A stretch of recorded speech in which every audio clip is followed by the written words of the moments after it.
जून महिन्यामध्ये हे काम मंजूर झालेलं, मग काम पुढे जात का नाही? सहज चौकशी पुढे जात काय तर होऊन जायला पाहिजे. काय विषय काय तर कोणीतरी अडवत आहे. आजचा शिवसेनेचा उमेदवार अडवतो. मग अशा कामं अडवणाऱ्या माणसाला, लॉर्ड बळकवणाऱ्या माणसाला, विकासाला गतिरोधक ठरणाऱ्या माणसाला आपण मतदान देणार का? बोला, देणार का?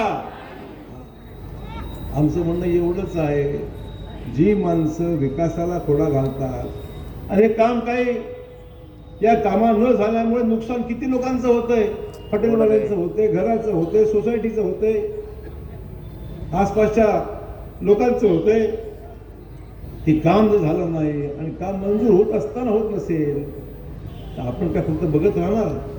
कोणी यायचं, अन्याय करायचा, हा प्लॉट माझा, ही जागा माझी, हा रस्ता माझा. अरे या रस्त्यावर तर आम्ही अनेक वेळा फक्त विमानतळ झाला, रस्ता बंद, हजारा भाडून चाललो आपण. हा जुना रस्ता जुनाच आहे ना. एवढे वर्ष कोणी बोललो नाही, अचानक कोणीतरी उगवतं म्हणते हा रस्ता माझाच आहे. उद्या कोणतरी म्हणेल की ताजमहाल सुद्धा माझाच आहे, गेटवे इंडो इंडिया सुद्धा माझाच आहे, जमीन माझी आहे. असं कोणी म्हणलं तर चालेल का आपल्याला? चालेल का? हा, असं काय जोरात बोल, घाबरतात काय? चिंता करू नका, घाबरू नका. मैं आपके साथ, मैं हूं ना आपके साथ. विकासाच्या आळ जर कोणी तुम्हाला त्रास देत असेल तर आम्ही गपचूप कसं बसणार? बसायचंय का? आणि त्याला समर्थन कोण देत आहे? अशा व्यक्तीला राजकीय समर्थन कोणाचं आहे?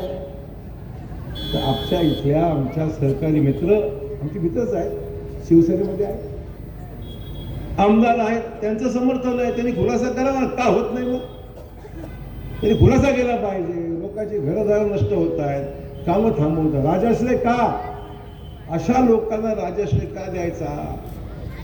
हा खरा प्रश्न आज आमच्या समोर आहे. आणि म्हणून मला एवढं सांगायचं आहे मित्र हो, नांदेडचा विकास निरंतर झाला पाहिजे. आज भाजपाचे 5 आमदार, 2 खासदार हे भाजपचं आहे.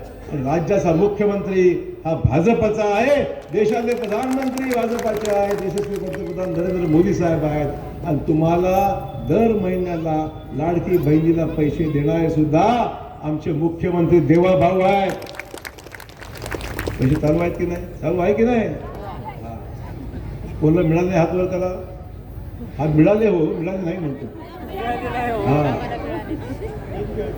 एक बी हात सगळ्याला मिळाले. अरे आम्ही विचारू शकतो. ते टीव्हीवर फोटो घेत आहेत, पत्रकार बघतायत, हात कोणाचा वर कोणाचा खाली, तोच फोटो सकाळी पेपरला ब्रेकिंग न्यूज आहे की नाही? मला खात्री आहे हे सगळं बघितल्यावर चित्र ही ब्रेकिंग न्यूज उद्या होणार नाही याची मला खात्री आहे. मित्र, माता भगिनींनो, या देशाच्या प्रगतीच्या मार्गावर आपल्याला जायचं आहे. विकसित भारत, मोदी साहेबांनी आपल्याला विकसित भारत 2047 पर्यंत भारतातले सर्व जिल्हे, या भारतातले सगळे जिल्हे विकासाच्या योजना आपल्या समोर आणून त्या विकासाची कामं करण्याचं आम्हाला अभिवचन दिलंय.